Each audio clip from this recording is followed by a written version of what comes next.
গ্রামটির নাম জায়ান। পার্শ্বের ইস্পাহান অঞ্চলের একজন ধনাঢ্য পিতার ঘরে ধীরে ধীরে বেড়ে ওঠে একটি শিশু। প্রকৃতির আলোহাওয়ায় বাড়তে থাকে শিশুটি, বাড়তে বাড়তে হয়ে যায় নওজোয়ান। রাজপুত্রের মতো সুন্দর ফুটফুটে নওজোয়ানকে সবচেয়ে ভালোবাসে তার পিতা। তিনি গ্রামের সর্দার, একমাত্র পুত্র, তার নয়নের মণি, কলিজার টুকরা। পিতা চান না ছেলের অমঙ্গল, চান না কোনো রকম বিপদ তার ছেলেকে স্পর্শ করুক। এজন্যে 3 ছেলেকে ঘরের ভেতর আবদ্ধ করে রাখেন। নওজোয়ান ঘরের ভেতর আবদ্ধ থাকে সারাক্ষণ। খাঁচার পাখির মতো তার হৃদয়ে দুলে ওঠে মুক্তির দুর্বার ঢেউ। সে মুক্তি পেতে চায় মুক্ত বাতাসের ছোঁয়া, দেখতে চায় চাঁদ জোছনা আর প্রকৃতির নির্মল শোভা। দিন যায়, মাস যায়, নওজোয়ানের প্রতীক্ষার প্রহর বাড়তে থাকে, কিন্তু মুক্তির সুযোগ আর আসে না। অবশেষে একদিন এলো। তার পিতার ছিল বিশাল খামার।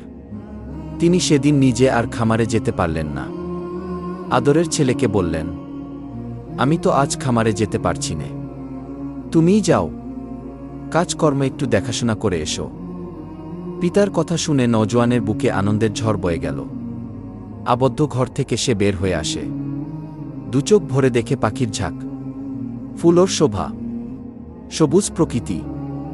নিঃশ্বাসে নিঃশ্বাসে টেনে নেয় বুকের ভেতর শীতল হওয়া। আহ, মুক্তির স্বাদই আলাদা। নওজোয়ান হাঁটছে মনের আনন্দে, ছুঁয়ে ছুঁয়ে দেখছে চারপাশের সবুজ গাছগাছালি গুলমলতা, শুনছে পাখির কলরব, দেখছে আকাশে মেঘের খেলা, দেখছে আর ভাবছে আর হাঁটছে। হঠাৎ সে থমকে দাঁড়ালো। ওপাশে কাদের আওয়াজ, গুনগুন করে কথা বলছে কারা? নওজোয়ান কান খাড়া করে শুনতে থাকে। 1 পা 2 পা করে এগিয়ে যায়। ধীরে ধীরে সেই ঘরটির কাছে গিয়ে দাঁড়ালো। আবারও তার কানে ভেসে এলো প্রার্থনার শব্দ। ঘরটি শুধু ঘর নয়, একটি গির্জা। এখানে খ্রিস্টানরা উপাসনা করে। নওজোয়ান তো আর এদের উপাসনার খবর জানে না। তার পিতা একজন বিখ্যাত অগ্নি উপাসক। পিতার কাছ থেকে সে আগুনের উপাসনাই শিখেছে। গির্জার লোকদের কাছে নওজোয়ান জিজ্ঞেস করল, তোমরা এখানে কি করছো? আমরা প্রভুর প্রার্থনা করছি, তারা জবাব দিল। তাদেরকে দেখে নওজোয়ান খুশি হল। তার হৃদয়ে অন্যরকম হাওয়া বইতে থাকল। সে ভুলে গেল খামারে যাবার কথা, ভুলে গেল পিতার নির্দেশ। সারাদিন সে কাটিয়ে দিল তাদের সাথে গির্জায়। বেলা বাড়তে থাকে। একসময় দিনের সূর্য হারিয়ে যায়, নেমে আসে সন্ধ্যার কালো ছায়া। নওজোয়ানের মনে পড়ে বাড়ি ফেরার কথা। ফেরার সময় তার মনে প্রশ্ন জাগে, এ ধর্মের উৎস কোথায়? গির্জার লোকেরা বলল, শামে। ক্লান্ত অথচ প্রশান্ত নওজোয়ান, চোখে মুখে আনন্দের ফোয়ারা। পিতা জিজ্ঞেস করলেন, তুমি কি খামারে গিয়েছিলে? কেমন দেখলে? নওজোয়ান মিথ্যে বলল না। বলল, খামারে না গিয়ে সারাদিন গির্জায় থেকে উপাসনা করেছি। সর্দার পিতা ছেলের কথা শুনে ক্ষেপে গেলেন। তার চোখ দিয়ে আগুনের হুলকা ছুটছে। ছেলে আগুনের উপাসনা না করে গির্জায় উপাসনা করেছে, ধর্মান্তরিত হচ্ছে। পিতা ভুলে গেলেন স্নেহের কথা, আদরের কথা। তিনি নিষ্ঠুরভাবে ছেলের পায়ে বেড়ি দিয়ে পুনরায় ঘরে আবদ্ধ করে রাখলেন। আবদ্ধ ঘরে হাওয়া ঢোকে না। ছেলেটি কাঁদে, মুক্তির প্রার্থনা করে। খ্রিস্টানদের কাছে গোপনে খবর পাঠায়, শামের দিকে যদি কোনো কাফেলা যায় তাহলে যেন তাকে কৌশলে মুক্ত করে নিয়ে যায়। খ্রিস্টান ধর্মের মূল উৎস শামে। সেও শামে যাবে, সেখানেই গিয়ে তার হৃদয়ের ইচ্ছা পূরণ করবে। কিন্তু তার ইচ্ছা পূরণ হচ্ছে না। সে পায়ে বেরি নিয়ে প্রতীক্ষায় থাকে, কেবলই প্রতীক্ষা করে কখন আসবে সেই সোনালী সুযোগ। একদিন সুযোগ এলো। রাতের গভীরে নওজোয়ানকে উদ্ধার করে একটি কাফেলা তাকে নিয়ে গেল শামে। নতুন শহর শাম। নওজোয়ানের চোখে মুখে অবাক, বিস্ময়। সে জিজ্ঞেস করল, এখানকার সর্বোত্তম এবং সবচেয়ে জ্ঞানী ব্যক্তিকে? তারা জবাব দিল, গির্জার পুরোহিত। নওজোয়ান তার কাছে গেল। পুরোহিতের খেদমতে নিজেকে উজাড় করে দিল। পুরোহিতকে সে ভালো করে দেখতে থাকল। তার স্বভাব, তার চরিত্র, তার আচরণ, সবকিছু। তাকে দেখে আর তার সাথে থেকে নওজোয়ানের মনটা খারাপ হয়ে গেল। তার বুকে জমে উঠল ঘৃণা ও কষ্টের মেঘ। সবাই যাকে ভালো মানুষ বলে জানে, আসলে সে আদৌ ভালো মানুষ ছিল না। দুয়ে অংশ তার ছিল লোভ আর মিথ্যার ছলনা। সে সবাইকে সোয়াবের লোভ দেখিয়ে দান খয়রাত করতে বলে। পুরোহিতের কথায় সবাই দান করে অঢেল টাকা, অনেক স্বর্ণ, অনেক সম্পদ।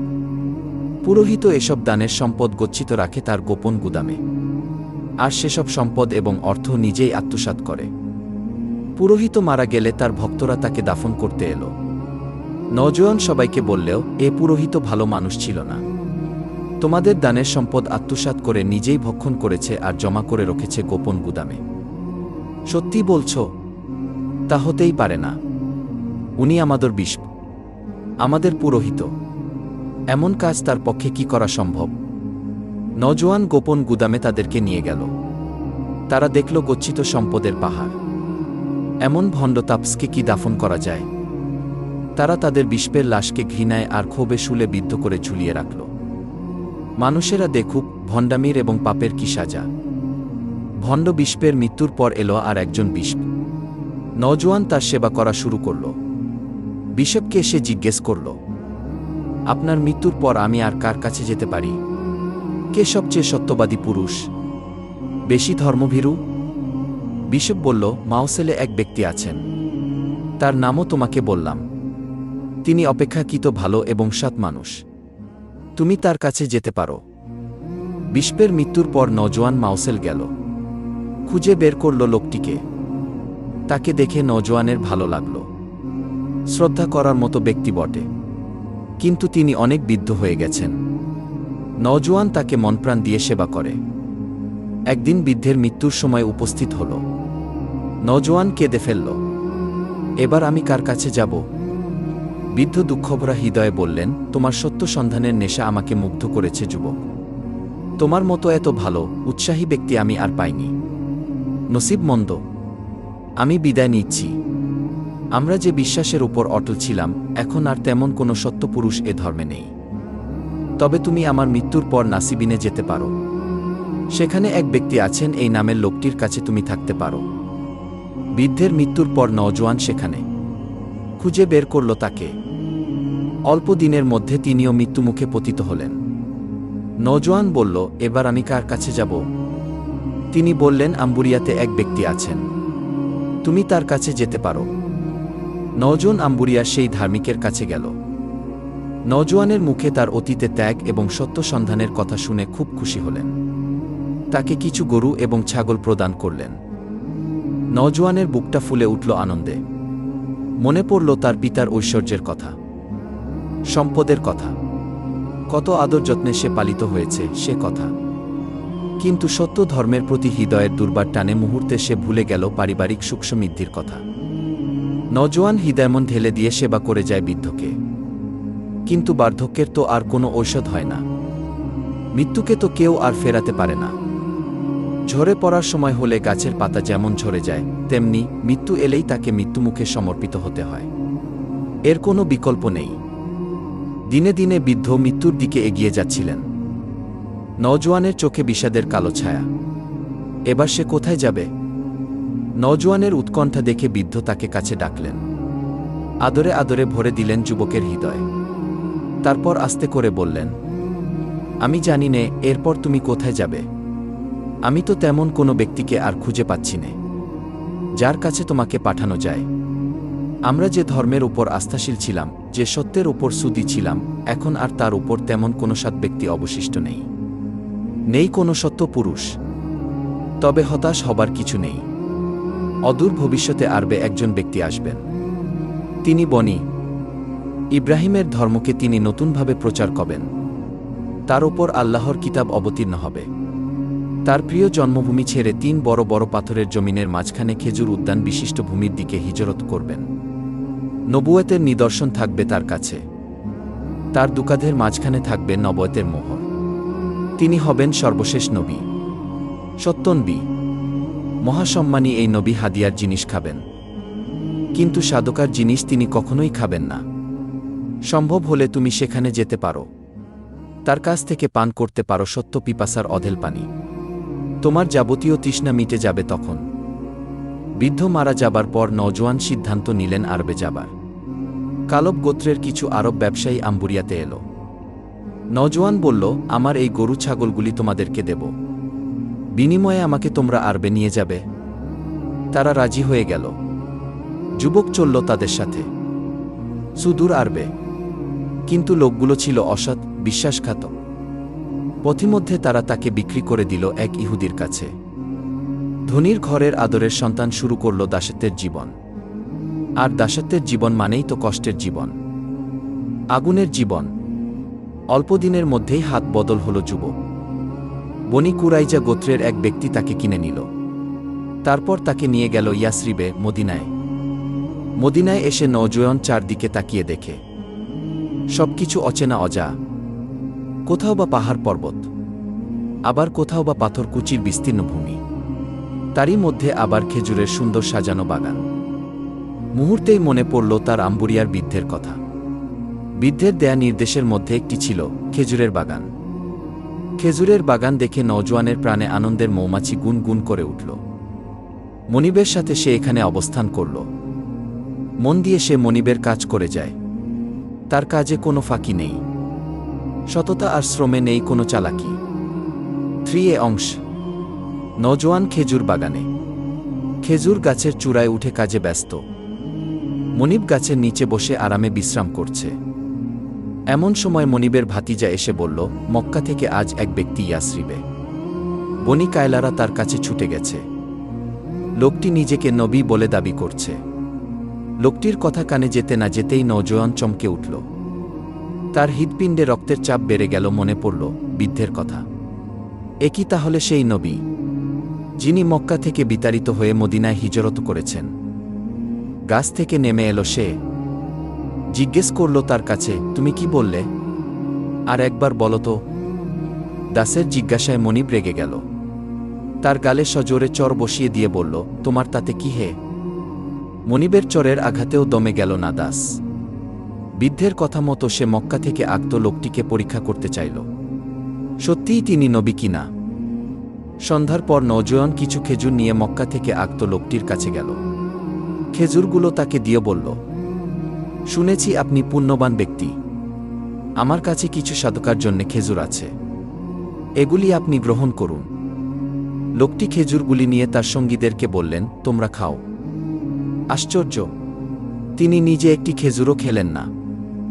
নওজোয়ান প্রথম পরীক্ষায় সত্যের সাফল্যে আনন্দিত হল। তার বিশ্বাসের ভিত শক্ত হয়ে উঠল, ইনি সত্যিই সেই নবী যার কথা বৃদ্ধ আমাকে বলেছিলেন। কিন্তু দ্বিতীয় পরীক্ষাটিও করা প্রয়োজন। একদিন বাকি আলগারকাদ গোরস্তানে নবী শাহ তার এক সঙ্গীকে দাফন করেছিলেন। তার গায়ে ছিল এক ধরনের ঢিলা পোশাক। যুবকটি সেখানে গেল, নবীকে দেখতে থাকল। খুঁটিয়ে খুঁটিয়ে, ভালো কর। যুবকটি নবীর কাঁধের দিকে বারবার তাকাতে থাকল, খুঁজতে থাকল তার প্রার্থিত নমুনাটি। যুবকটির উৎসাহ নবী শাহ দৃষ্টিগোচর হল। তিনি বুঝলেন সে কি দেখতে চায়। নবীজি নিজের পিঠের চাদরটি সরিয়ে নিলেন, আর সাথে সাথেই বিদ্যুতের মতো চমকে উঠল নবুয়াতের মোহরটি। নওজোয়ান বিশ্বাসের সমুদ্রে নেমে যায়। আন্দে দিশাহারা হয়ে সে নবীজির মোহরটি চুমুতে চুমুতে ভরে দেয়। তার দুচোখ বেয়ে পানি ঝরছে। সে পানি বিষাদের নয়, বিশ্বাসের, আনন্দের। পাওয়ার তৃপ্তিতে ভরে উঠল তার তৃষিত হৃদয়ের দুকুল। নবীজি জিজ্ঞেস করলেন, তোমার পরিচয়? নওজোয়ান তার পরিচয় দিল। সেই সাথে বলল তার পেছনের সকল কথা। সব শুনে নবীজি খুশি হলেন, আনন্দিত হলেন। তিনি সঙ্গীসাথীদেরকে বললেন নওজোয়ানোর জীবনের কথা, তার সত্য অনুসন্ধানের কথা, তার ত্যাগের কথা। নবীর সাল্লাল্লাহু আলাইহি ওয়াসাল্লাম এর সঙ্গীরা সে কথা শুনে খুব খুশি হলেন। নবীজির পরামর্শে একদিন দাসত্বের জীবন থেকে মুক্তি পেল নওজোয়ান, কিন্তু শর্ত সাপেক্ষে। মুক্তির পর নবীজির সাথে থেকেই কাটিয়ে দেন সারাটি জীবন। সত্যের আলোতে গড়ে তোলেন নিজের জীবন। দাসত্ব জীবনের কারণে তিনি বদর এবং উহুদ যুদ্ধে অংশগ্রহণ করতে পারেননি।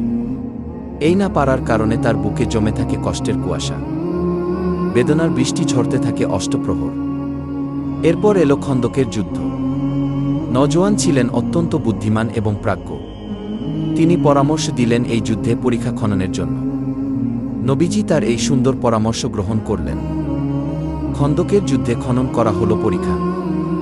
আদরে আদরে বেড়ে ওঠা এক যুবক সত্য গ্রহণের জন্যে ত্যাগ করেছেন জীবনের যাবতীয় সুখ। দুনিয়ার অস্থায়ী জীবনের প্রতি তার ছিল না এতটুকু মোহ। তাই তো তিনি বসবাসের জন্যে তৈরি করেননি কোনা সুন্দর ঘর, বানাননি বিলাসের সামগ্রী। অতি সাধারণভাবে জীবন যাপন করতেন তিনি। তিনি ছিলেন একজন প্রকৃত অর্থেই মুসাফির। মুসাফিরের মতোই ছিল তার জীবন যাপন, কিন্তু আখেরাতের প্রতি ছিল তার অবিচল আস্থা। আল্লাহর প্রতি ছিল পর্বতের মতো সুদী বিশ্বাস এবং নবীজির প্রতি ছিল অসীম ভালোবাসা। নওজোয়ানের বয়স বাড়তে থাকে। বার্ধক্যের সিঁড়িতে পা রাখলেন তিনি। ধাপে ধাপে এগিয়ে গেলেন মৃত্যুর দিকে। অন্তিম রোগ শয্যায় শায়িত তিনি। তিনি কাঁদছেন। তার দুগণ্ড ভিজে যাচ্ছে অশ্রুধারায়। হযরত সায়াদ তাকে সান্ত্বনা দিয়ে বললেন, আপনি কাঁদছেন কেন? রাসূল সাল্লাল্লাহু আলাইহি ওয়াসাল্লাম তো আপনার প্রতি সন্তুষ্ট ছিলেন। হাউজে কাউসারের কাছে আপনি রাসূলের সাথে মিলিত হবেন। তিনি কম্পিত কণ্ঠে বললেন, আমি মৃত্যু ভয়ে কাঁদছি নে। তবে তিনি বললেন, রাসূল সাল্লাল্লাহু আলাইহি ওয়াসাল্লাম আমাদেরকে মুসাফিরের মতো চলতে বলেছিলেন, অথচ আমার কাছে অনেক জিনিসপত্র জমা হয়ে আছে। সেই জিনিসগুলো আর কিছু নয়, মাত্র একটি বড় পিয়ালা, আমার একটি থালা ও একটি পানির পাত্র। সত্যসন্ধানী, বুদ্ধিদীপ্ত এবং আত্মত্যাগী এই দুঃসাহসী মুসাফিরের নাম সালমান আল ফারসি। সত্যের আলোর খোঁজে যিনি ছুটছেন অনন্ত জীবন দিক থেকে দিগন্তে, এক প্রান্ত থেকে অন্য প্রান্তে।